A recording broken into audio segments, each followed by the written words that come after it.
guys have over there on your chart? What is a word wall? Right here. Sorry. Okay. What is a word wall? A visual tool for students to use for reference. Can be cross-curriculum, which goes along with this one, visual reference for cross-curricular disciplines. Words that begin with each letter of the alphabet that allows students to see them. A display of high-frequency words and vocabulary. Awesome. And am I still frozen? Oh, I'm sorry. You didn't get to see the 3D. Okay, so what is the word wall? It's organized. You hit that, display large letters on the wall, large so the kids can see it. A tool to use, not just a display. It's not just decoration. Promote group learning and shared by classroom students. So that's basically what it is. We're immersing our kids in a language-rich classroom. So why word walls? What did you guys have for why word walls? To see words that are not in their vocabulary, so visual reference, point of reference, exposure to vocabulary. Okay. And it's also the important tool for readers and writers. They can use these when they're writing. You ask them, pull words from the word wall, give them an assignment where they're pulling that off of the environment. It's essential to all classrooms, even at the middle level and the high school level. We have examples for you when you get the link to the presentation. You can go through the gallery and look at how it extends through high school. It must be in view. It can't be just, one little area. Look, that word wall back there is very clear and has the images as well. And so you can work through the text together and then see them and use them in your writing, as I said before. So we're going to kind of move a little faster. Importance of word walls. Who had that one? Why are word walls important? So students can build vocabulary. Students spell words correctly, frequently misspell words. They'll see it, hear it, and hopefully use it to let students see words they use every day. Students can refer to it daily. It's a tool, always available, easy, confidence and ease in writing. Keeps vocabulary fresh in their minds, and you can use it for vocabulary writing. Yeah, and vocabulary was the big one here. And that is one of that's one of the pieces that large component of reading comprehension. Higher level thinking skills, and it to help improve the reading and the writing as well.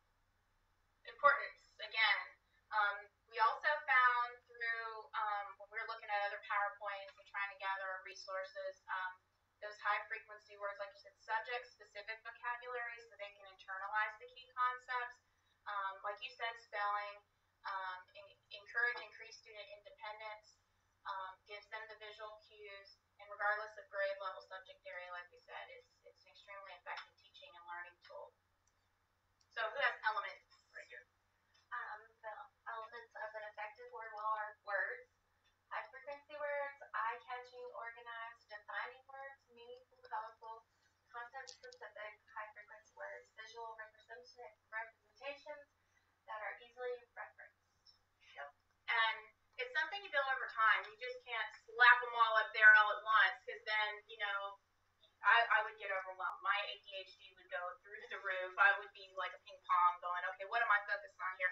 So as you gradually increase them over time. So they recommend 5 words per week from what we've been seeing through kind of, online scavenger hunting. Simple, uncluttered, practical, and try to incorporate on a daily basis. That's something I struggled with. I did not incorporate it on a daily basis. I had it up there, but I didn't engage the students with it on a daily basis. Kind of forgot about it. So it needs to be definitely engaging. And obviously you see us, like, it doesn't have to be just a word wall. We kind of like made ourselves a human word wall. So, if you look at me, this is great for, kindergarten and first grade, because you're trying to teach them, obviously, what? The different ways to make the sound I. So and this is hard for, younger kids. So seeing it on you, kind of, seeing it every day kind of reinforces that skill for them. So, if you're willing to make yourself, I call her a dork, but, if you want to make, sometimes you got to make yourself a dork to put your point across. So, well, we're willing to do anything for our kids, right? And what happened yesterday, I was like, okay, we've got a PowerPoint, and we've got our charts up and stuff, and I was, looking at pictures, and then I was like, I saw the little kids with headbands on. I was looking at images, and so an 8th grader came in, and I made one, and I put it on, and I was asking, the DLT and the librarian, I'm like, what do you think of this? Do you think our kids an 8th grader I was like, hey, would you wear this in class? And he was like, yeah. And I was like, for real? And he was like, yeah. And so I said, so what does articulate mean? Do you know what that means? And he was like, oh, Miss Hart, that's a big word. And he goes, I just don't know. I don't know. And so I told him what it meant. I made him the headband. We took a picture together. We tweeted it out. It got retweeted twice. And I mean, this is a big, I mean, this kid's taller than me, and he's wearing a pink headband with a yellow sticky note on it, and he sported it back to class like he was something cool. So the point of that is if he can do it, yeah. you can do it, right? So then another 8th grader came in, a 7th grader, and then teachers were coming in. We got the custodian. His was conserved. It was just, we were having a lot of fun with it yesterday. I was like, we've got to do this. So if our middle schoolers can do it, So again, the elements over time, making it hands-on, and keeping a variety and keeping it novel. I mean, of course, this isn't something you would do every day, but my 1st grader would love this. She comes home with the hats like when it's Dr. Seuss Day. Right. So here's some pictures, making it personal. They can have a personal word wall just out of the manila folder that they build. There's content, thematic, high frequency, doing a current events word wall, and then building it by genres. When you get the link, if you can open up this picture, I just love that one right there with the genre. And then the high frequency, they used actual Legos, the big Legos, and they wrote with a permanent Sharpie, and they were building a word wall. So that could be a center for your kids.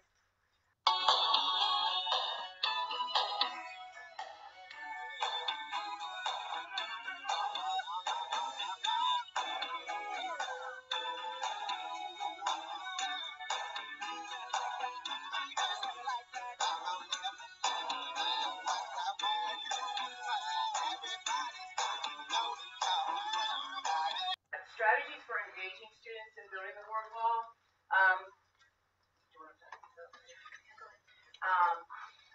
Use students' ideas and suggestions in determining words to be used. A lot of times, students need to take part in the word wall for it to be relevant to them, just like Dr. Eason was saying, making it relevant. So we have to make it relevant by adding those words that they would like on the word wall as well. Add words gradually because it can be overwhelming. Just focus on, like Jennifer said, 5 to 6 words a week. Include pictures, and this word wall back here is great for the math because there's pictures there, and a lot of students, especially our ESL students and those students that have to have the images to go along with the words so they understand them better. Use word walls daily. We know that, and we talked about us not doing that, and that's something that needs to be done for them to be able to get those words into their keeping their knowledge. Vary activities for using words on the wall, making them engaging, and use your standards to help guide the wall. And we're going to talk about standards in just a minute, so you'll see what we're talking about. Yeah, with the spelling, I used to be like the spelling Nazi teacher that did the memorization, and then it never transferred into their writing, and why is this happening? And not until I had to do an action research project for UNCW, and I picked spelling because I'm like, I'm not getting anywhere with this. And then I started focusing in on patterns, and then they didn't memorize a list of 10 words. They only had to memorize the pattern, and we charted those patterns. So patterns that we charted on the wall were the ones that they were going to be tested on. And they didn't know which ones they were going to get. They only got 5, or they, as we progressed through the year, then I said, okay, we're going to do 10 in the pattern. But they would have to write the word, and it was in a 3-column piece of paper. So I call out the word, they write the word, and I say, which ones don't look right? Circle the ones that don't look right. And they would circle the ones that didn't look right, and then they would try those words that didn't look right in the middle column again. And then I'm like, okay, which ones don't look right? Again, circle those, and then underline the part of the word that doesn't look right. And then try it a 3rd time in the 3rd column. That became their test. And I saw a lot more growth and a lot more of the spelling skills being transferred into the writing that way, because that's the way I spell. Like, I'm like, okay, that doesn't look right. Okay, let me play around with these words. That makes that look right. Well, now we have computers, and we get the squiggly line, and we're like, okay, click, there it is. But, and there's a way to use your computers to teach spelling now, too. Okay, you're getting the squiggly line, figure it out. Doesn't make sense in the sentence. But not until I did that and incorporated that spelling piece into my word wall. If you've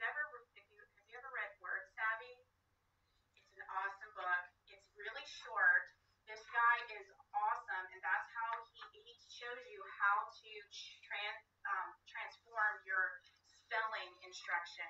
And I read it on the beach in like one day, and it was covered with sticky notes. It was Bruce Almighty. And I was like, and that's when it really hit me after like 6 years of teaching. I finally figured it out. But anyway, it's a really good book, so I highly recommend it.